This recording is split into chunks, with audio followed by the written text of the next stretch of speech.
So I just want to remind you in the context of this question of like what's going on along the ventral stream, there's a long history of trying to understand IT neurons. I just use the word understand. I tell my students not to try to use it. What I would mean by that is some kind of model that goes from the images to the responses. There's sort of a history of that there. And I guess told you this, like, again, that's our goal here. So just to give you a sense of what these responses look like, so you can try to build your own model in your head, if you will. Here's the mean response. This is the same thing I showed you as these green things, but now I'm cutting it this way because this is now one site again, just some random site. Now cut across rather than I was showing you those feature vectors this way. So these are many images for one site. Here they are ordered across. This is not time. These are just images. They're just grouped by the category that was used to generate the images. Here's a bunch of images of chairs. Notice different backgrounds, different poses on the chairs, like I mentioned earlier. Here's the response level. And this is not, there's a little, I should show this, I'm sorry I don't have it. There's little error bars. These are the mean rates. So the error bars are quite small. They're not shown on this slide, but you shouldn't think of this as just variability. This is real signal in here, so to speak. And notice you can squint at this. I don't know if you guys can see this over here behind the thing, but it likes chairs sometimes. If you integrate this, like chairs, it's a chair neuron. Oh, but not that chair, not so much that chair. It prefers that boat over that chair. So it quickly becomes hard to start to use conceptual word models to categorize this neuron, even though there's decades of history. Oh, it's a face neuron. It's a hand neuron. That was sort of how the field started with those conceptual models. But you can kind of just showing this to say, that's just not an accurate model. It's a sort of partially accurate model, but not one that we really want if we really want to do interesting things like I'm going to show you in a minute. So do you guys get that? Look at this. I can imagine it's like flat line, step up there. That would be the conceptual word model of when I say it's a chair neuron to me, and it doesn't meet that goal. And here's the face neuron. This is, again, the classic conceptual model. There's neurons that respond more to faces than to non-faces. You can see here's an example of one of these neurons. These are made.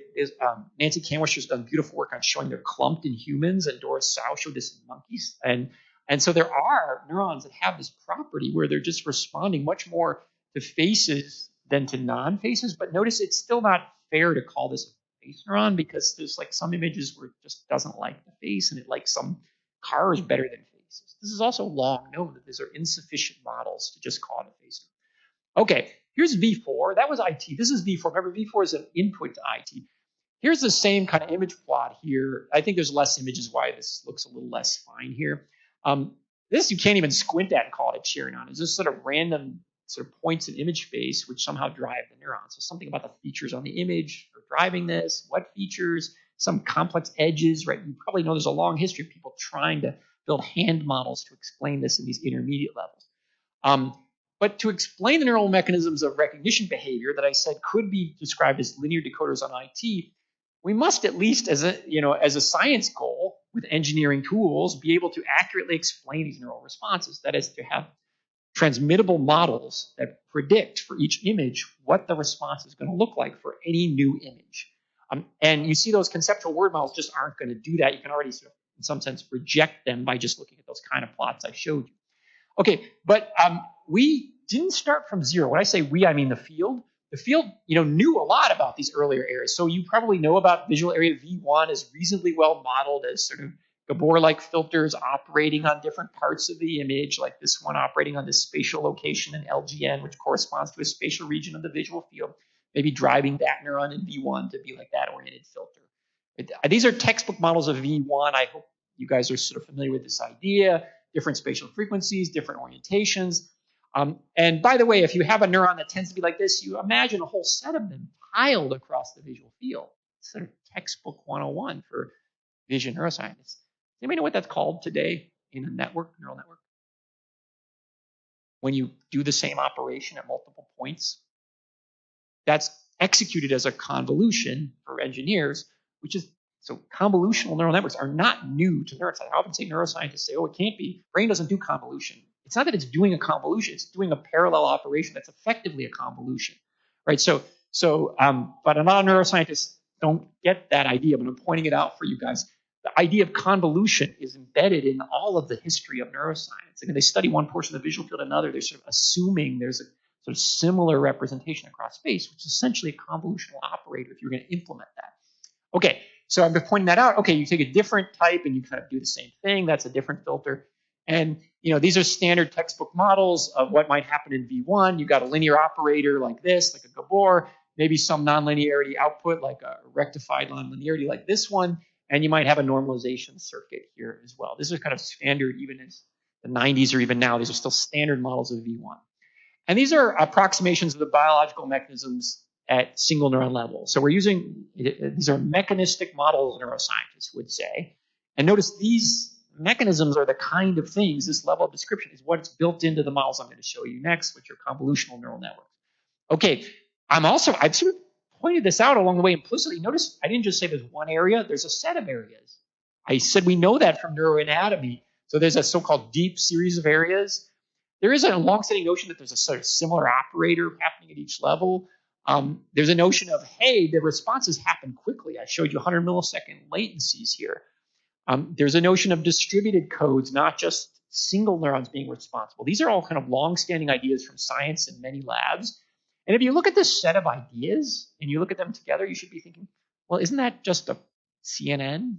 And that's my point, right? This is not, if you went to textbooks, the CNNs are the standard class of models of how vision works since really Hubel and Wiesel pushed beyond that. I'll show you some of the pushers of that here. I think I have them here. Fukushima was one of the first to try to build a computational model in 1980 of this. Tommy's group picked up the charge here and built these HMAX class of models, which is much more biologically matched than the Fukushima models. And some folks, these are some students in my lab, were trying to build extensions of these models in 2009 or so, which are essentially, again, convolutional networks with multiple features at each level. The point here is not to highlight any one of these examples, other than there's a history of modeling in this sort of CNN space, all in the service of trying to model what's happening in the ventral visual processing stream. And keep in mind, each of these is not just, I'm trying to build computer vision. They're all done in the spirit of science. They're all done in the spirit of hypotheses of how it might work in engineering terms. So, and here are some of those models. Here's the HMAX class, plus 09. There's parameters of these models. So in my language, when you change parameters, it's like you're building a new model. So I think of them as families of models.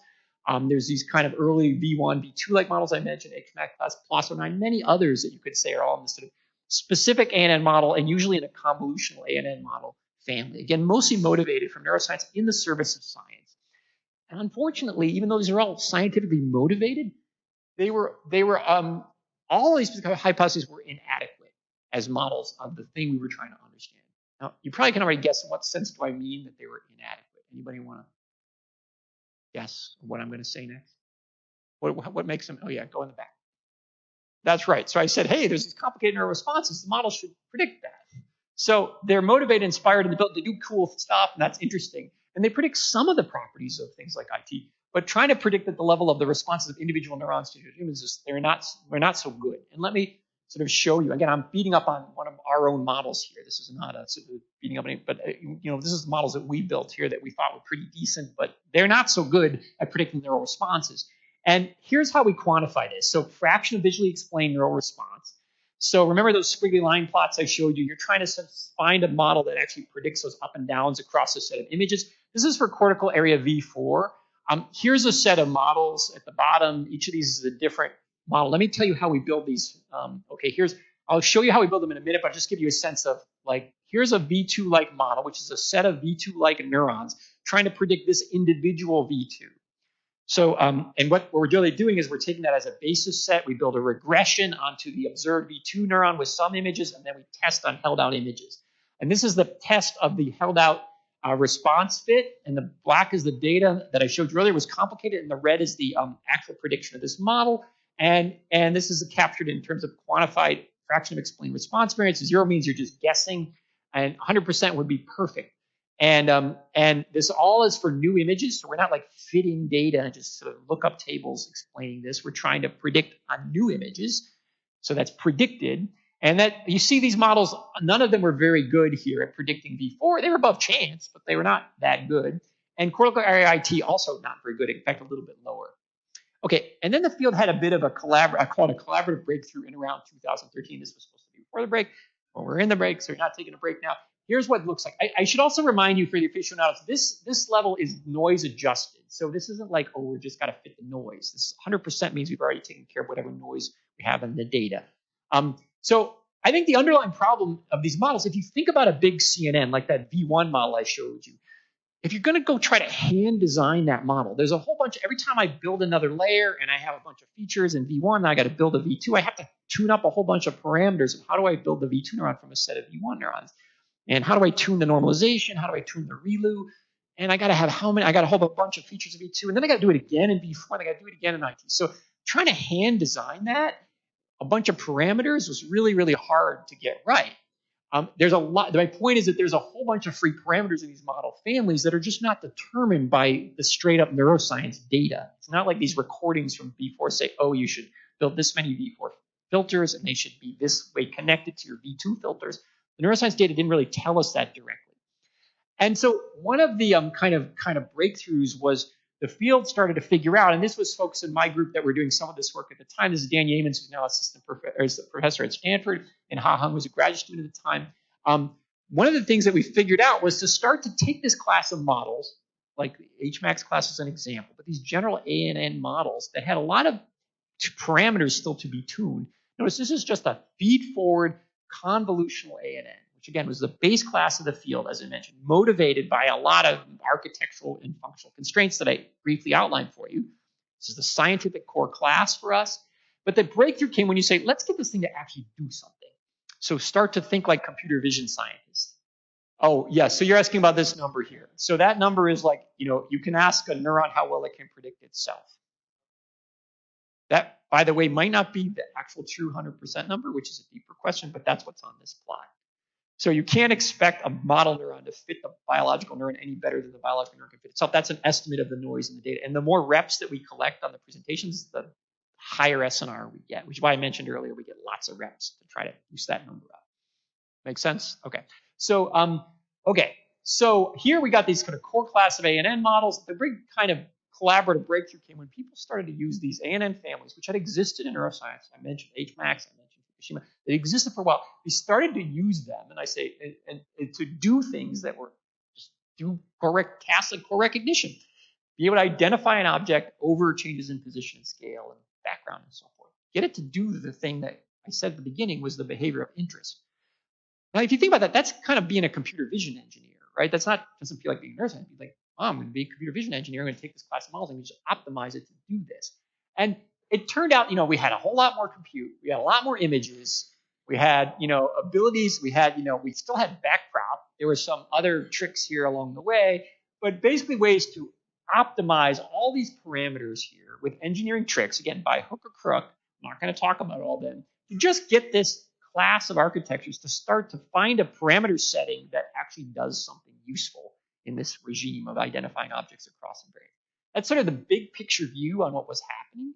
And you can think of that as sort of engineering tools, not necessarily against scientific hypotheses about learning. It's just a tool to optimize an architecture to get a job done. Guys, follow me? And then as you probably know, okay, so the way that works, this is often done by gradient descent, right? There's parameters here, so you look at how well things are doing up here, and you propagate that down to any changes in the parameters you want to make at each level here to give you a better output at the top of the network. And so that's called gradient descent, and you're going to probably learn about that in the tutorials today if you haven't heard much about it. So setting that aside, it's like this part, don't think of that as biological, although notice there's those recurrent connections in the models. So some people still think that might be what they're doing. I am not making that claim. I'm just saying, look, we engineered this to get something to get good performance. And it turned out that the big discovery was if you started to match that output, that the internals of this thing started to look like the neurons that we were recording, much more than those previous models did. That's sort of the breakthrough. It has like, hey, a way to get models of these neurons is not to model them directly, but to get a system and get it to perform, and then you'll end up with a set of neurons that kind of looks like what you're seeing in biology. It's a big picture view on what was happening at the time. You guys following that? Yeah, I see some nodding, but please, there's a question back here. Yeah, functional property, just for behavioral, just do the best you can on ground truth as in the data sets, like this is a car and this is not a car. Ground truth, synthetic images even, or later ImageNet, which is sort of human ground truth. Car, not car. Dog, not dog. In that sense, function approximators. And you just get it to do that, and you get some functional properties in that start to look like the functional properties of the neurons. And you can say all that without making any commitment to the biological plausibility of the learning, which I do not view these as biological models of the learning. right? Because there's like millions of supervised examples and like that. That does not feel right. Now there's more recent versions which still get there by going unsupervised, but that just at the time, this is all I was trying to say from a historical. Does that make sense? So let me show you those sort of what happened here. So what's cool about this for me from a scientist point of view is that these are now hypotheses. They're not words in a book that says, hey, IT does this. So like, here's a model of IT from an image all the way up to IT, a set of IT neurons, and you, physiologists, can ask, how well does that IT look like the one you're recording that monkey? That can be treated like a real hypothesis that can be broken and maybe improved, right? So it's not a word model of IT, it's an engineered model of IT. So that's what's powerful to me, is not that the models are perfect. They're not perfect, but they start to engage in a serious engagement with the data that can be then made better and better. So you got some traction if you can start to see some improvement. So you can compare. And so the way we compare, and I already alluded to this, is the way we do this is you have an IT neuron, you say, I wonder what its predictor model is. You take all the IT neuron from the model here. Okay, this is an old version of the slide. The simplest way to think about it is search through all of these neurons and find the one that looks most like this one functionally using some of your images and then test on held out images. That's like a regression with an L0 loss. It's like, I'm going to only pick one.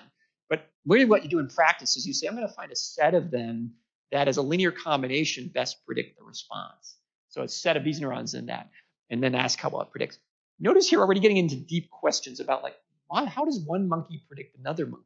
Like, this is a model. What if it was a monkey? How well do these align, right? So that comes back to what the right ceiling should be.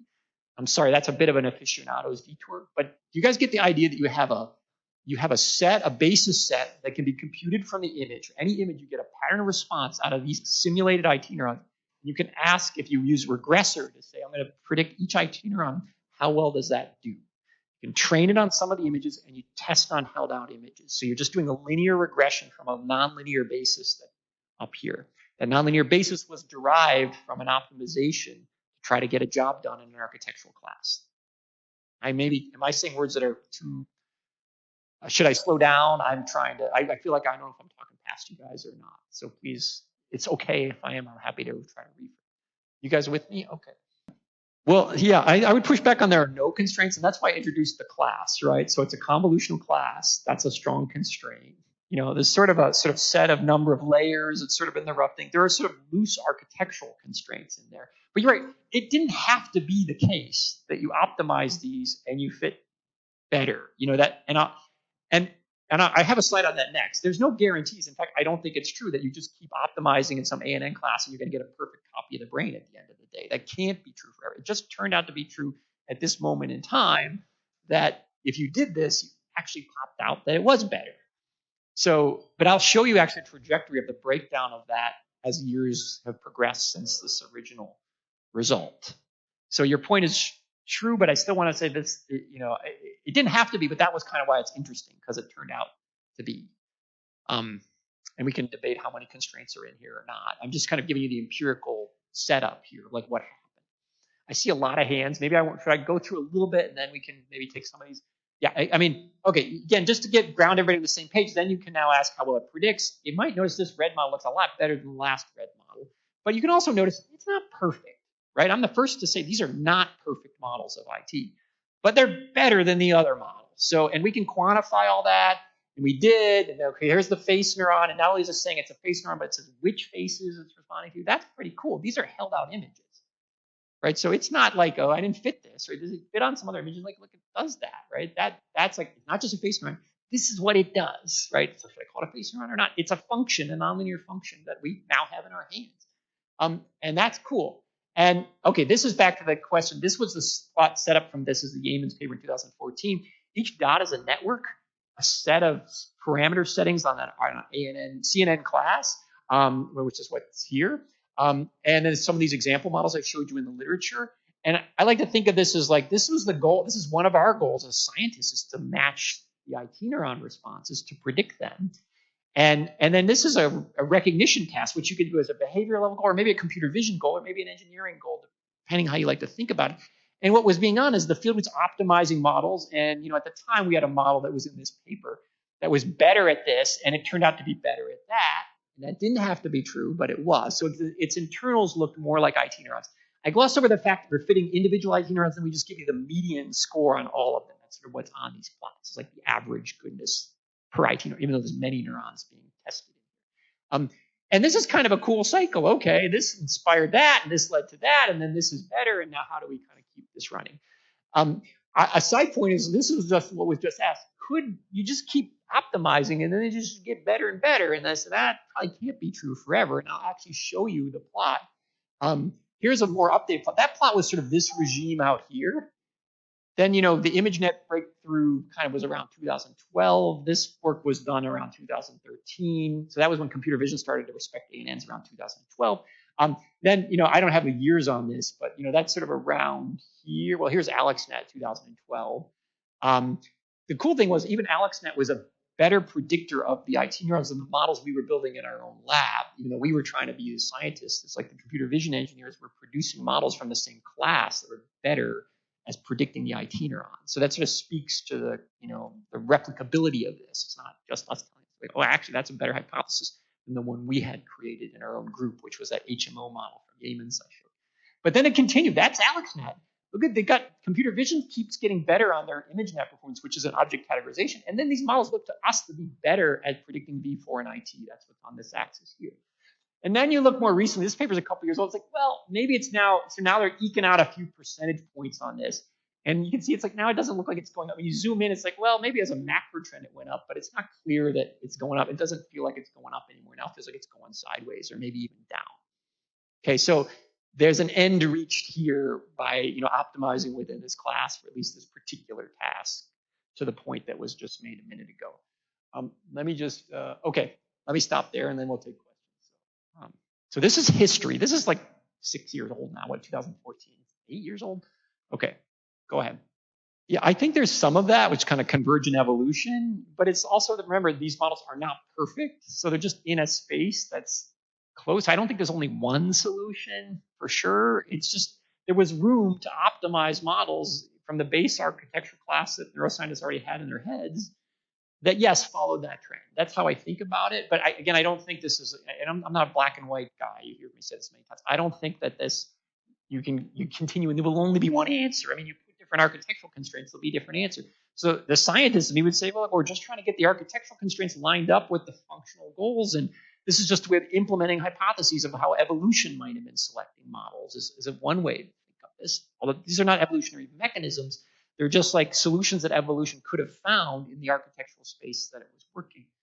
Okay, there's a very important thing up here. What does it mean to get better? So, right. Well, first of all, notice that that's a neuroscientist's goal because these are mostly neuroscience and behavior. Not everybody would use that to mean better if you're a computer vision person. So you're asking, if I want a perfect model of the brain, how should I proceed? I think that's a long discussion, so let's save that for the end. I don't know. I'm just going to give you the empirical phenomena. I don't think it's just keep optimizing for ImageNet with stochastic gradient descent, but I'm just kind of telling you what we saw, right? So if you're asking kind of the inferences we should draw from this and what to do next, which are the right questions. But let me try to kind of get through the history still, and then we can speculate about the future. Were there clarification questions about this history or something, or in general? Yeah, I don't know what the ideal is.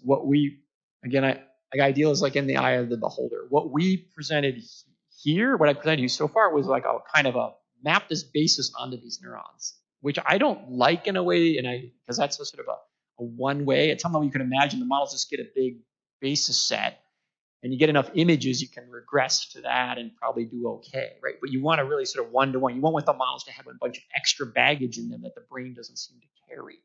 Right, so something more like a representational space alignment rather than this sort of single neuron thing is one thing that, and some of our more recent metrics focus more on that than this, which is done here.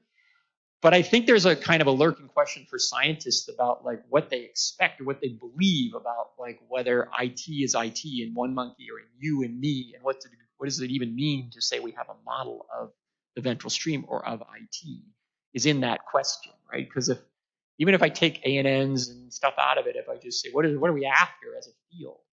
Like, whoops, that is not settled, right? And there's like at some level that gets into individual variability and what are we trying to model? So, I like to think of it as one monkey regressing another, like whatever in how one monkey is similar to another, that's what we're trying to get right now, which sort of the mean monkey or the mode of the system, so not all the individual variability. Because lurking in your question is that, and how do I model the variance around that? Right? Do you see what I'm saying? Like, I mean, all that's sort of lurking inside of here, and there's lots of cool open questions there. So I don't know if there's an ideal. There's just different questions in that space. So sorry, that may not be satisfying, but that's how okay. We picked one of these organizational principles. We did the end-to-end thing. We iteratively optimized over it, and we got to like 0.55. But there are other things, assuredly, that we're missing, right? I think you mentioned the recurrent connectivity earlier. That isn't in these models, but we're going to get to it. So it just seems like the next step is to pick some of these other structural and functional motifs that just aren't there right now, but are in, the other monkey's brain that has that predictive power, and then we start doing the thing all over again. Yeah, that's right. And then it's a question of which things do we pick? And that's the part where it's more of an art than a science. Like, should we care about the individual spike? Should we care about the recurrence? Should we care about the number of neurons not matching the question came up with? Like, there's many avenues. Should we care about the dendrites? I mentioned that one. I've been pointing out along the way all the things that sort of differ. And I have a list of that on a slide I don't think I have here. But it's like, how do we place our bets on which one? And I don't actually know. I hope you guys will explore many of them. What I do know is I need to come up with metrics to know if we're on the right track. Whatever bets people make, we need ways to evaluate them. So that's kind of what we've been focused on. You see this thing called Brain Score, I might, if I have time, mention later, which is essentially trying to be an open platform for people to decide that I'd even make it better than the old thing. But I don't want to constrain the modelers, so to speak, or essentially all of you of the future, to say you must go with dendrites. I don't know the answers to that. I want you guys to build as many things that your own intuition leads you, and I'd like to give you tools so you can know whether you're on the right track or not. Because that's what I think I can do. That's the sort of safe thing that experimentalists can help provide. That's ultimately what our lab is, an experimental lab. We're not going to probably build the best models out of my lab, but I hope the community will build some and we can help show that they're best aligned. You're that future community. But I'm going to, okay, any other questions? Yes, let me. Yeah, you're asking about vision transformers. You want to speak that in the mic? I don't know. Go ahead. I think it's on. I don't know. Where the vision transformer was done here? Yeah, I mean, we've only done a little bit of tests of those models, so they don't have as clear mapping off into the model, the brain as the original ones, the original ANNs that we were using here. But when those models have been tested, the early word is they're not as good as these models in lining up with the brain. But I think there's always one thing to keep in mind is there's models which are algorithms of how you go from an image to an output. And then there's a map. A model had to be mapped to the physical hardware for us to allow a prediction of the neurons. Like, hey, this is IT. And that we call a brain model. So you can take what's so-called base model, like a transformer, and call it a base model. So now we have different mappings of that.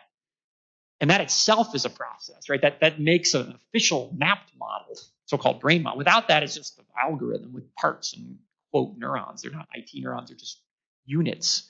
So because there's flexibility in that, I can't really say all transformers don't map at all. It's just the initial mappings that we took don't map as well as the initial mappings out of the ANNs is what I can say right now. So again, I think there's a sort of, that's a mapping, a larger form of the mapping question that was being asked there. At least when that question was asked, there was an assumption of this is IT, right? But even settling that up is not, the people building those models aren't committed to those mappings. Only those of us who want to sort of say, how does the brain do this, has to sort of engage on those commitments. So I can't fully answer your question other than to say our initial mappings did not look as good as the mappings that we had here. But keep an eye on the Brain Score website, and that would be your latest update. Just want to clarify. So when we are saying the mapping is not good, in the sense that are you using the query key values, or like you tried everything, none of them works? Again, we've only tried a little bit of stuff on the transformer model. So, and a lot of the latest transformers we don't even have access to. So they're like not open. So and Boris can speak to that because his group's been especially looking at that, and maybe at the break he can say more about that. Boris and Andre, and maybe Boris can even say something about that. And then especially comparing those at the behavioral level. Here we're trying to compare at the neural level, which requires all kinds of mapping. So let me move on because I want to get to the sort of fun stuff here that I kind of held for you guys. What is going on? I think my network, this is dying. So I lost my pointer, but that's okay. So the big picture I want you to keep in mind is like, remember that the science motivated those measurements of anatomy and neurophysiology motivated a hypothesis class that existed for a couple decades. And as the engineering tools got better for optimization, that led to something that was a pretty better hypothesis than we had in terms of aligning with the data. That's sort of one way to think about a big story that I just told you there. This is happening not just for vision. There's others doing this in vision. Here are some of their names. I didn't have time to talk about all their work. I mentioned some of these names along the way. It's also similar models being built in sensory systems like audition and somatosensation. And this same general approach of building ANNs as hypotheses of how the brain might do certain functions like decision-making, motor planning, navigation. You might hear from others during this whole CBM summer school, but here's some of the leaders at the time. And this slide is a few years old. But that kind of approach is generally taking off to just optimize networks to do things in a neural network architecture and then make comparisons. So, okay. So what about back to this? Well, of course, if you can have good models, then maybe you could do AI or better computer vision with it. And that's another motivation of this scientific field, is not just have models of the brain, but deploy them in certain technologies. And you may know that around 2012, this is like 2012, like these deep networks for vision that were actually starting to be the best models of the visual system turned out to it's like theories of brain recognition patterns, startling gains in diverse fields. And of course, this is now like 10 years old. And of course, there have been huge gains in lots of fields for using architectures with deep learning. So again, using that learning on architectures, similar architectures, lots of data. Architectures get tuned according to the problem, and then lots of data, lots of learning, and you can do powerful things. And that you can't be denied. And in some sense, it's sort of taken over AI for a bit now. That this is right now when you say AI, you mean ML and you mean deep networks trained on a bunch of data. Those are all synonymous right now, and historically they're not. But you should know there were big breakthroughs. There are big breakthroughs. A lot of stuff working on our phones now and stuff is working better because of this style of work. And you could say it sort of has some initial coupling to how brains do things like here in the ventral stream. But then it's been taken off in all kinds of different directions. And I don't mean that in a negative way. It's just a different goal, technology goal. Okay. So, but I'm really interested in how this comes back to help science, right? So we're not just trying to build AI technology here, but how do we help science? So a big picture perspective you should have is like, I've been saying this all along, the models, I think of them as glass half full, 50% variance explained, it's almost exactly half full, right? So I've been highlighting, wow, before they were 20%, now we're like 50%, right? So okay, we can explain and predict the workings of the ventral visual stream at the single neuron level, pretty good at the behavioral level. And we quantify all that in that BrainScore platform I mentioned, but it's still not full all the way, so keep that in mind. No AN model, we can show none of them. We can reject all of them as we've tested so far. Like once you make an alignment, you can show this isn't quite right. So in that scientific sense, all those hypotheses are falsified. It doesn't mean the whole class is ruled out. It just means even the best ones are not perfect models of the system. Okay? And again, I do our job is fill up that class. And the question is, how do we fill it up? Right? And we don't know. Oh, and so then this is the lead into BrainScore. We're at least trying to quantify. On the y-axis is a bunch of models there. Those are different models. As an older slide at the top are like different scores on matching different components of the ventral stream, V1, V2, V4, IT. And I think I just said this. There's been progress, but they're still incomplete. We've been pushing this BrainScore platform as a way for people to evaluate models as they get better and better, whether they're transformers or other types of models. And when I say we, Martin Shrimp, who's taking a faculty position at EPFL soon, is one of the leaders in this, but also these other folks here, and is far bigger than my lab pushing to get this done. If you're interested in this perspective, we wrote a little review here, and the main point of this perspective is that our field has to provide more than just data sets. We have to provide tools of metrics of the type we've been talking about of evaluating, is this data explained or not? We call that a benchmark. These are the expanding benchmarks within BrainScore. It's not just 4 numbers. It's like a whole bunch of numbers in V1. We're taking all the classic literature and trying to convert them into benchmarks that can be tested against ANN models and try to be a place that you can bring a model or a benchmark and contribute here. And in fact, we had a competition in Cosine where we helped with others to organize a competition. And it turned out that workshop produced some more models that were better models, better ANNs in terms of aligning with brain than models that we had seen before. I'm not going to go into the details here, except to say that we hope our other competitions will be things like experimentalists submitting data that are sort of disruption competitions that tend to most punish the models is something that we'd like to see happen next. So we view this as a way of sort of modelers and experimentalists coming together, working around an open platform to add new models, add more benchmarks, add experimental data sets to advance this field of building engineered models of the ventral visual stream especially, but also to other areas beyond vision is one of the other pushes here. But here I'm focused on the vision part. Okay, I'm going to skip through this, except I'll put it up again at the end. Like these are the kind of discussion things that usually come up at this point about these models in general. But in the interest of time, I'm going to flash it now and bring it up at the end of like seeding ideas of where people have complained about these models in various ways throughout the years. So frequently asked questions. And I want to sort of spend the rest of the talk kind of in the next half hour or less I have kind of talking about the more interesting forward directions that we've been pursuing over the last 5 years or so. So keep in mind that these are these models. They're silicon networks. They make predictions. When I say they're silicon, I mean you can run them on machines. They're not implemented in actual hardware, right? They're just simulated on machines. But you don't need a human in the loop and so forth to make predictions, which is the key thing they're doing. That's what we mean by computational model. And are they really an understanding, right? So this is one of the questions. Does this count as understanding? I said, don't use the word understanding. Does this network, if it was perfectly matched even, would it count as an understanding, as a thought experiment? So, notice I said they can explain and predict, or they can at least predict the workings of the ventral stream for mean spiking level responses across the ventral stream to some reasonable degree. Again, half full. So instead of asking, are they an understanding, which sounds like an academic debate, we've just turned it around to just say, okay, forget whether they count as an understanding or not in an academic sense. Let's just ask what we can do with these models that we couldn't do without the models. So remember, if the goal of science is to build models, it's like, well, for what purpose? So you start to turn it around that way rather than debate what kind of models we should build. That's, well, how well do our models do it? Things we would like to do with them. So I'm going to show you, I think this is the positivist view is that science, any science, tries to explain, predict, and control. Certain difficulties then to define astrophysics as a science at this stage. You may explain and predict, but control is still a little difficult, particularly where outer galaxies are concerned, But who knows? By that token, you could say we are far from being there, because we cannot yet explain, though we try. Okay, so that was in 1974. He wanted to explain perception. I'm telling you, we can start to explain and predict components of perception. So if you follow his statement about, well, logic is explain, predict, and control.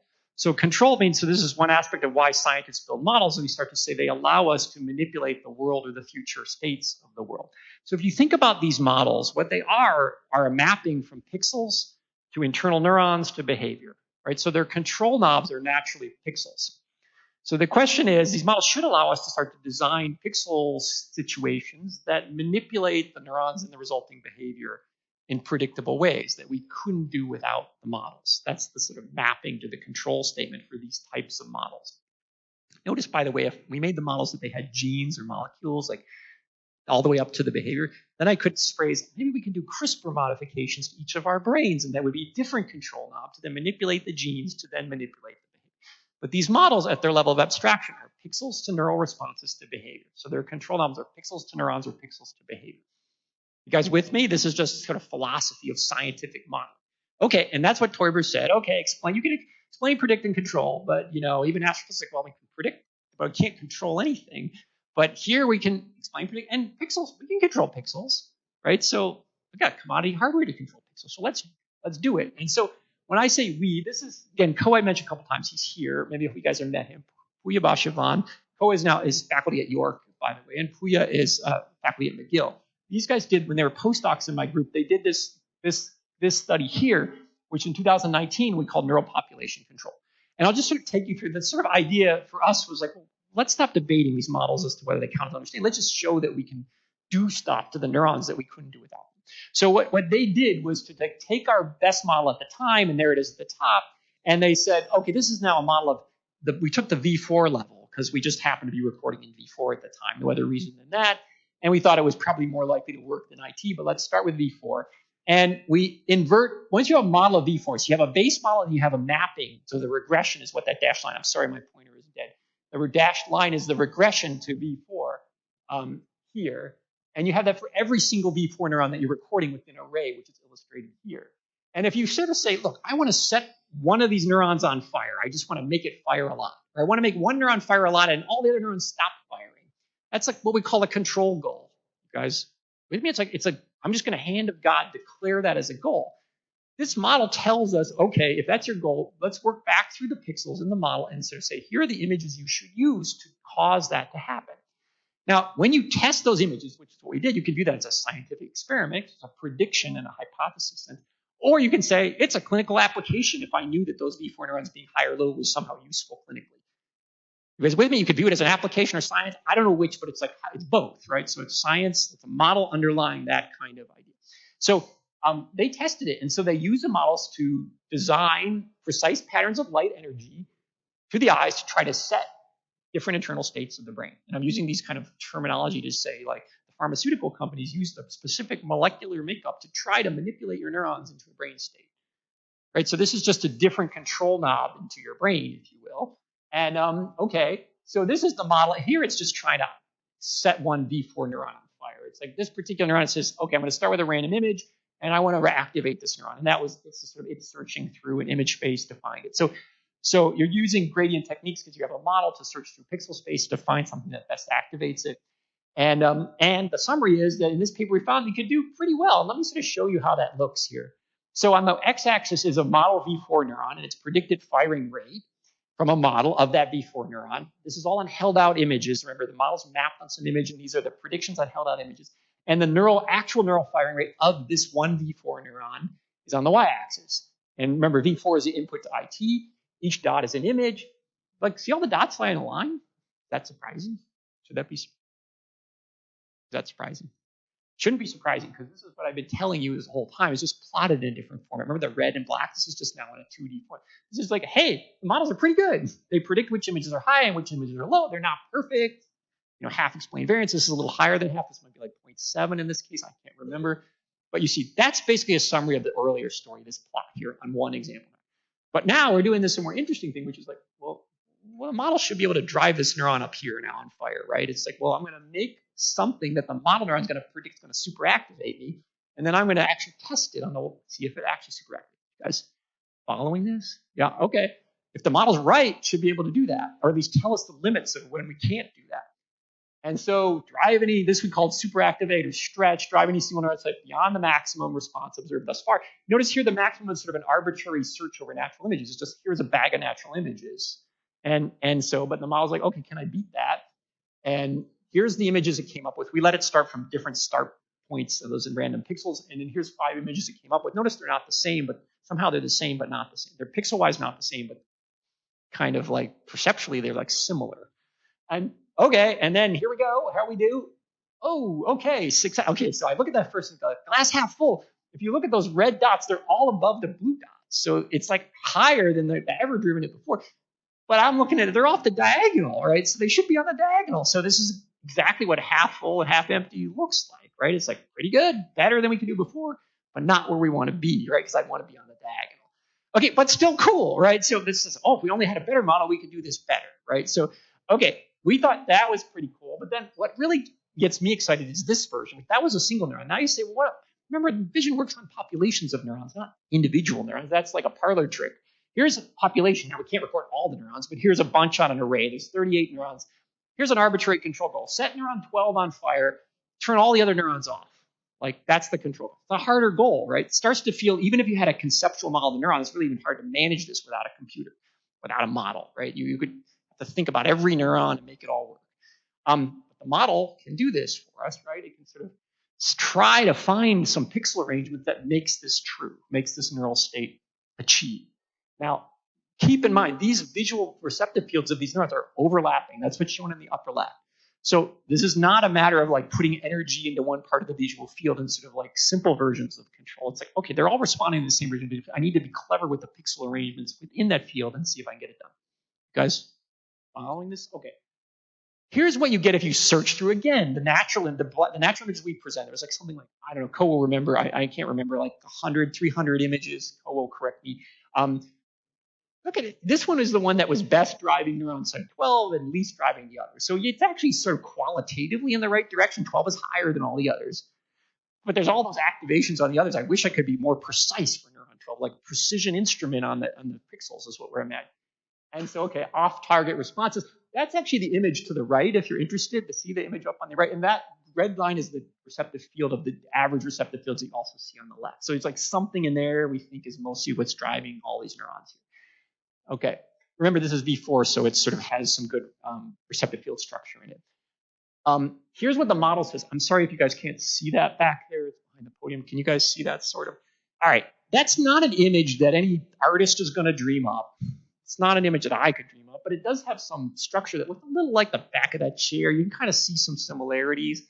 This is the model saying, I'm going to go to work for you, and I'm going to find something that works. And, okay, it's not perfect, but it's better, right? It's clearly better. Look, 12 is up. Really, it's a precedent, but okay, I don't know what 32 is not making me happy there.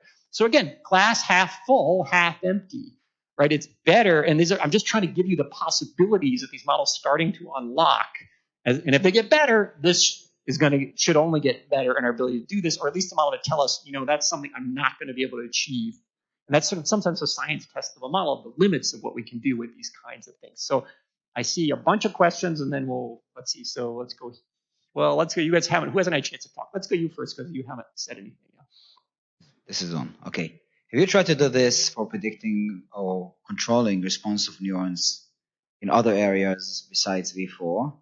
And even so, I mean, in IT, you could have probably used a more naturalistic image to do that. If you have like those phase neurons, if we use the old terminology. Okay, you're asking, did we do this in IT? And the short answer is we didn't at the time. Ponce and all, and Gabrielle's part of this, I did a version of this in IT, not exactly this term, but something that was sort of in the spirit of control around 2019. And they showed some things that you would say, that's consistent with the models being able to drive the neuron better than they could by just hand designing the stimuli. So they had that, and then I'm going to show you next the study that we did in IT that's also in this spirit. But at the time we were doing V4, as I said, because we thought it was easier and because we happened to have electrodes in there for those two reasons at the time when we were thinking about doing these experiments. It was no other reason than that. But really this was motivated by us starting to engage on what can we do with models besides a debate with academics about whether they count as good understanding or not.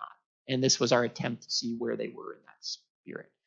So let me show you the IT data, and if you don't get satisfied by that, you can ask. But there's a ton to do in this space. Don't think this is done. This is like step one, I think. And unless you have more questions, I see like 6 hands up, so we should probably try to limit it so we can get through. Let's go quickly. Okay, back and then here. We got to pass the microphone. Whoever got the closest microphone? Or maybe you guys can just speak up, or yeah.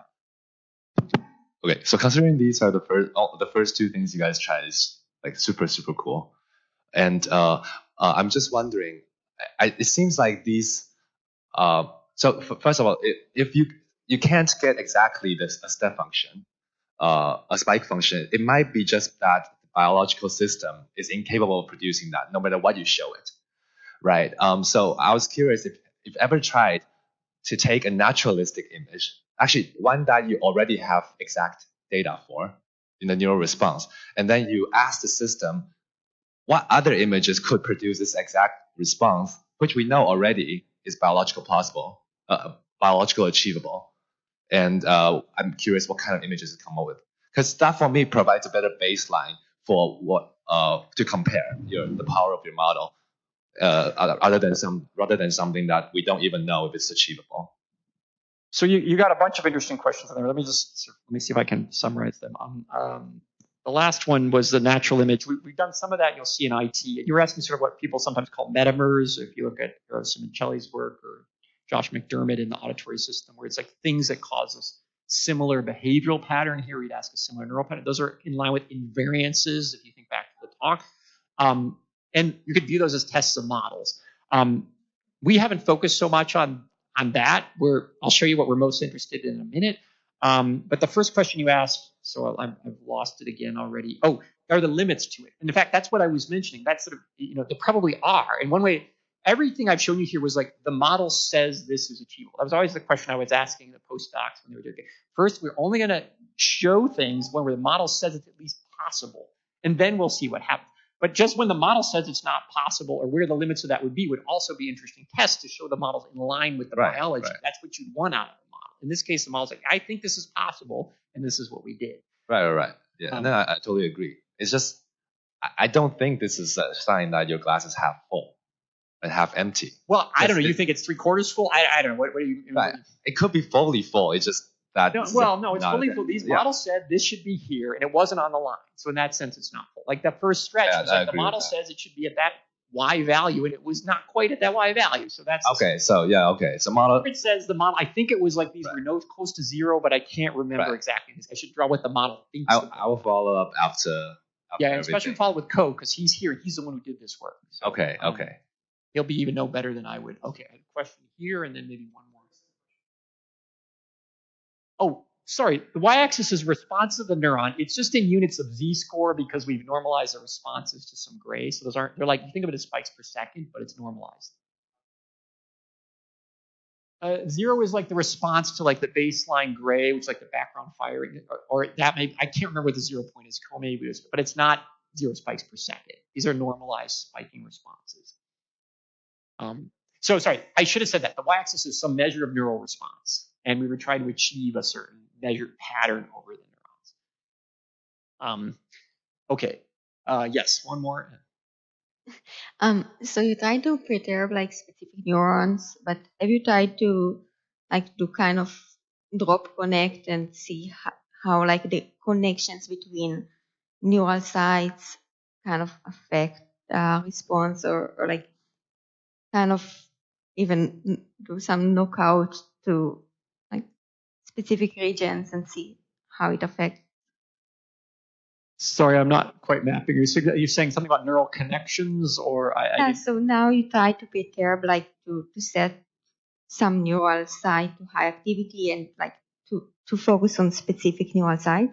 But have you tried to perturb like connections between neural sites? Oh, well, no, only implicitly, right? So of course there's connections in the model all the way up to generate the model.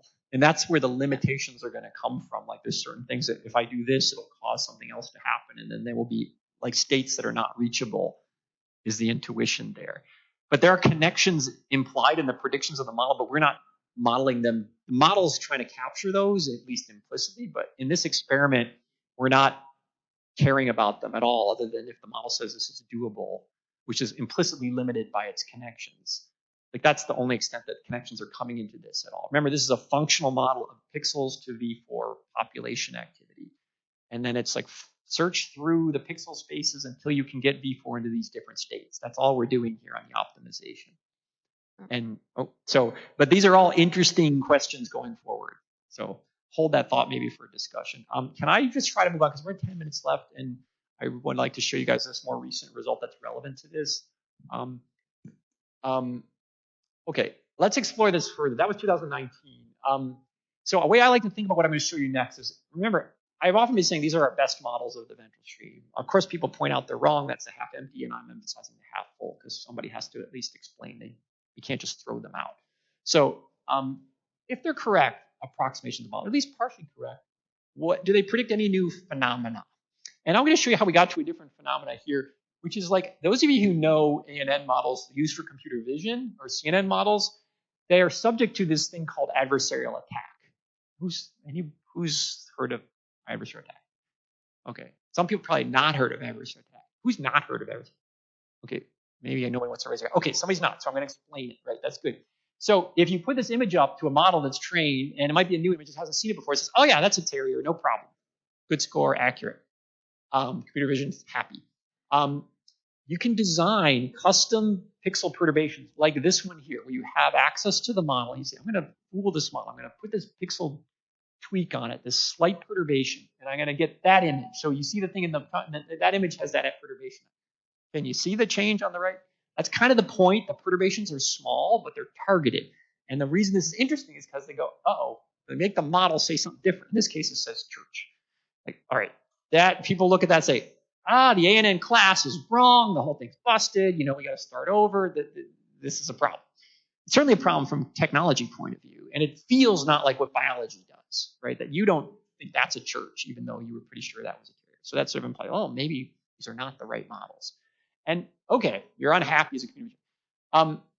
But if you're a brain and cognitive science and you take this serious, meaning you're empirically serious about this, I just showed you that these are some of the best predictors of what's going on in our brains and our behavior. So like, all right, let's take this seriously and ask, does this kind of thing happen in the biology? And if you think, because how do I have to sort of match condition? How do I make a comparison here? And so we said, wait, these are our best models. Let's try to be serious about asking how well these things line up, rather than just saying, oh, they're wrong, and let's go build a different model family. We're going to go ask. Remember, just to keep in mind, this perturbation is not random, guys. This requires knowledge of the model itself. You have to know the model to know how to fool it. We don't know the biology model, so it's hard to make a fair head-to-head comparison. In fact, this is the best biology model. So what we're going to try, and when I say we, I mean, here I just said this, might point the way to more accurate. So this is in the spirit of pushing the models and finding out where they might be different than the biology. It's not trying to prove anything. It's just, let's see if this holds up in biology. So this is Chong Guo, who's a postdoc in the lab. And he's trying to find here, his motivation was to just test the sort of ML perspective, the worst case sensitivity of the neurons in the model, which is kind of related to adversarial, versus the neurons in the brain. Now, I'm not doing the behavioral output of the model. I'm just picking a neuron in the IT level and saying, I'm going to tweak you around with some perturbations, and I'm going to do the same thing in the brain and try to move you with some image perturbations. But it's motivated by this kind of adversarial idea that even small perturbations can cause large changes in the behavioral output of the model, and perhaps the neural level too. You guys following this? Okay. We want to compare. Which is more sensitive to agitator? I got a biological neuron. I got a model neuron. And I told you before that model neurons are equal to, I said, well, half full. But if you said, oh, let's call it full, those are the same. They should be equally sensitive to this. And that's not the intuition most of us have about these neurons, including me. So we're going to find the problem, and then we're going to figure out how to fix the model once we find the problem, where the difference lies. That's the motivation here. So, okay, so let's do it. So we're going to get serious about it. We're going to do, so what we do is we find an IT site. Here's the way to think about the experiment he did. You're recording an IT neuron. You're going to map the model to the actual model. You have an IT neuron biology. You're mapped to another model. That's your model of the IT neuron. So now you have an image computable model all the way to the IT response, like I mentioned in the talk. And now you're going to pick a perturbation budget, so-called, which is the amount of pixel movement you're allowed to take. That's what it's called in adversarial, how big of an image change you can make. And that's called epsilon.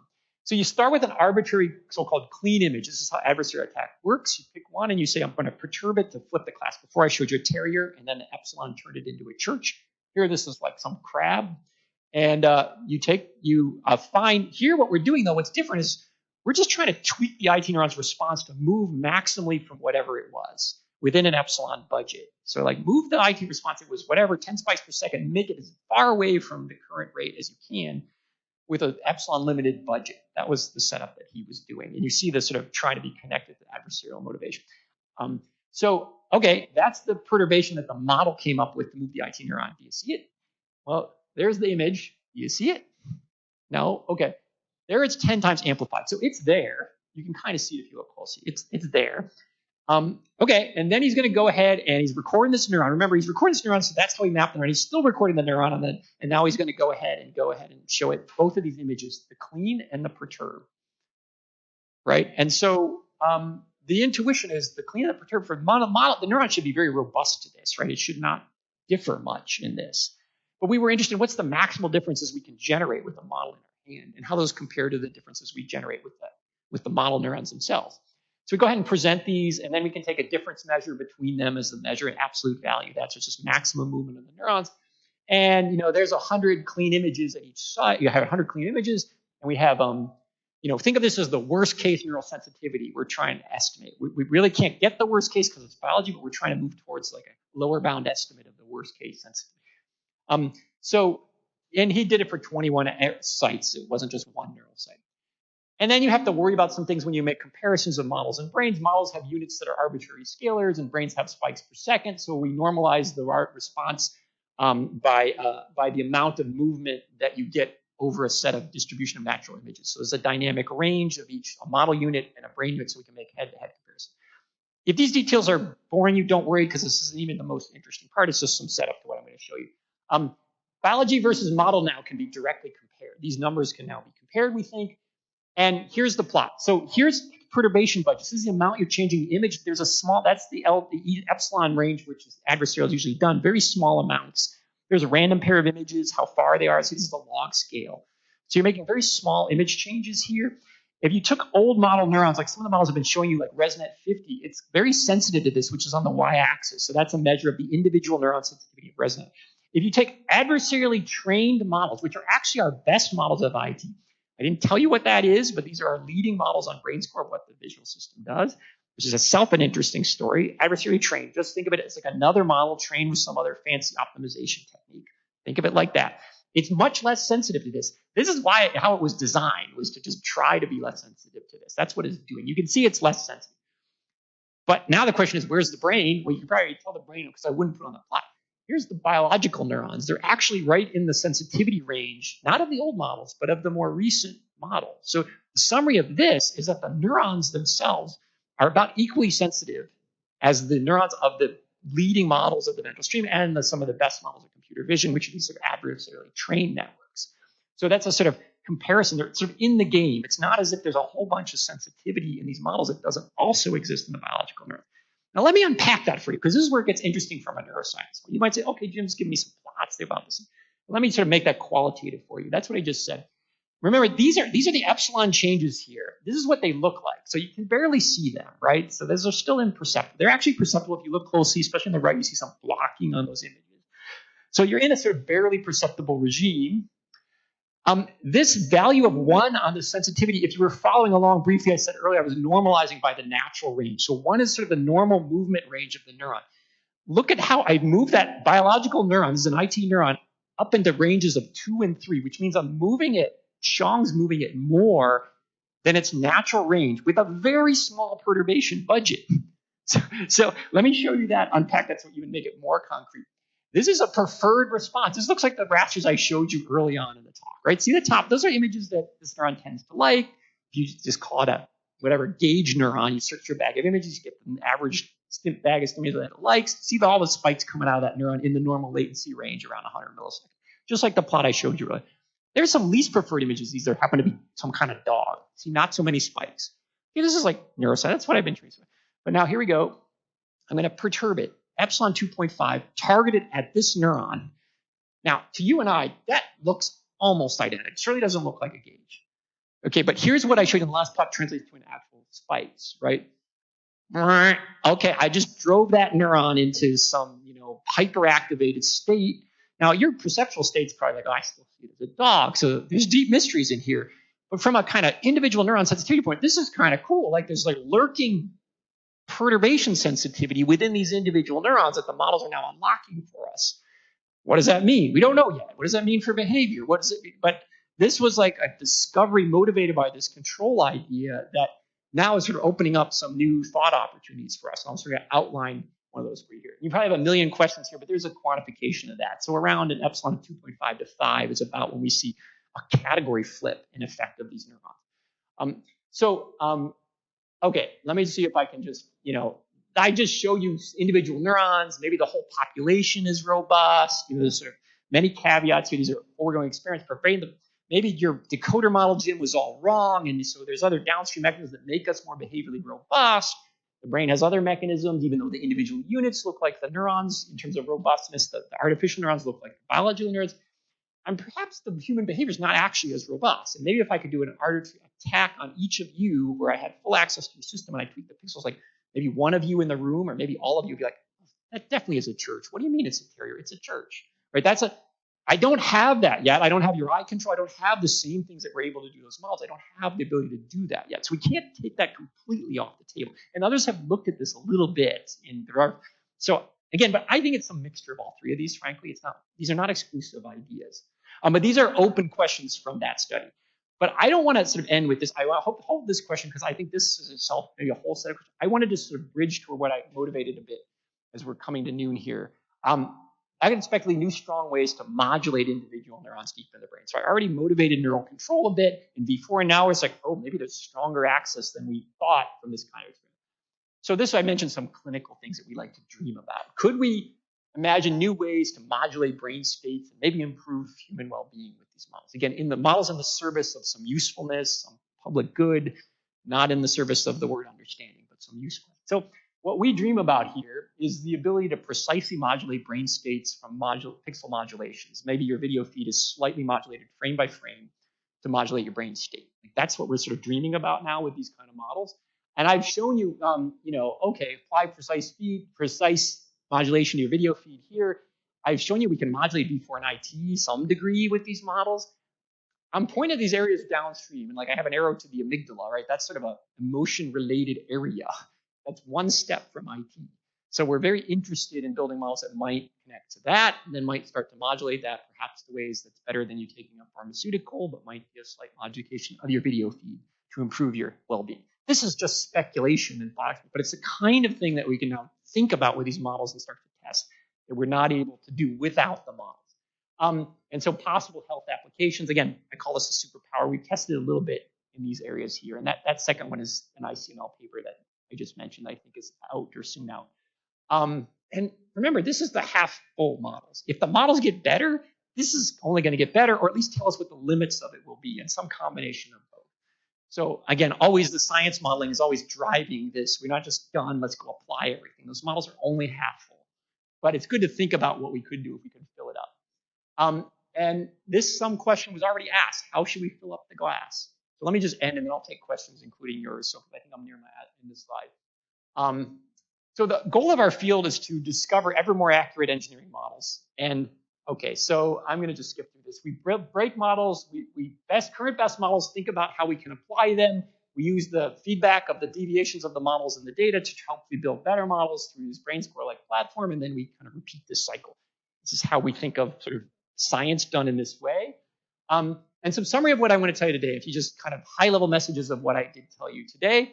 The ventral visual stream produces an IT representation, a neural population representation that carries linearly decodable image generalizable solutions for recognition tasks. Optimizing some deep artificial networks architectures on recognition tasks, like core recognition tasks, leads to internal representations, not just in IT, but also V4 and V2 and V1, that are remarkably similar to the internal representations of the ventral stream, but not identical. This is consistent with the idea that maybe the brain uses some form of backprop, but I've said this many times. I don't think the brain's using backprop. My preferred interpretation is demonstration of convergent evolution, which is what some of you have sort of already keyed onto. And then the last thing I told you about at the end of the talk was these same optimized models can be used to guide the construction of pixel design, synthetic images that can set the neurons into states that we desire. In what states we want them to be in, we're not sure yet, but we're now using the models to try to demonstrate that idea. And I'll just tell you the things that we don't know, right? So these are not functionally identical to the neurons. This is the half-empty part. You can point at many points to show that out. One difference is a lack of recurrent circuits. This was mentioned, and that's something that Ko and others have been working on. There's some papers there. And then as a community, we're building models that start to have recurrence and skip connections. And many of the people I show in the slide are building models, many of them in Tommy's group, many in Dan Yeaman's group, many in Josh Tenenbaum's group. Everybody's interested in building better models of this type. I'm sure many of you are too. And our job is trying to have a platform so people can tell whether the models are better or not. The experimental platform is what I'm most trying to champion. I'll just end with this philosophy thing again. So these system models as scientific hypotheses is something I've been saying all along. I think of this as really just things that can make predictions without humans in the loop. The most useful models are those that are most accurate. These I don't think should be controversial statements. And for accuracy means alignment with the functional responses of the neurons. That's for us what accuracy means. That's what good means. And then this is sort of a summary of if you buy all those points, then the best scientific hypotheses are the models that are most aligned with the brain. Another point I'm making is there's never going to be a perfect model. There's always a better and better model. This is never finished. The glass is always not quite full. And so we're working toward that. This is true in all fields of science. All fields are still working to this, even particle physics, right? Trying to build big ones. So we're not quite done yet, right? So this is always true. In practice, the current best models are already useful, though. So even these models, like you see, they're starting to do neural control things that we couldn't do before. So even though this is the half full part, and a bottleneck of our field is when I mentioned that we don't have standardized ways to tell whether our models are getting better as a field. So we've been pushing a lot on this ecosystem that I mentioned, this BrainScore platform. And if you're interested in that, I think there are some people here. I think Martin may be here. He's in the back, who's really the godfather of this, and he can kind of help you get connected to that. And I think that's a contribution we're trying to make that will help infrastructure for the field to engage on all of these kind of questions. And I want to just remind you, I've been talking about one sliver of vision. Remember, zooming way back out. Lots of questions of intelligence. You're going to hear about from everybody else. Hopefully this inspires you to think about taking some of these ideas to those bigger questions of perception beyond the first 200 milliseconds. Many of you have been asking about them because we got a long journey to human intelligence beyond just 200 milliseconds of vision. I already mentioned this, and I'm going to just skip. This is just me more doing philosophy of why you should do this. Engineering in the service of science enables advances in human health. And small bonuses, Tommy likes to say, understanding how intelligence works in biological terms is the greatest open question in the history of science, kind of Nobel Prize kind of question. So that I'll end, and I'll stay around for as long as you guys are willing. So thank you.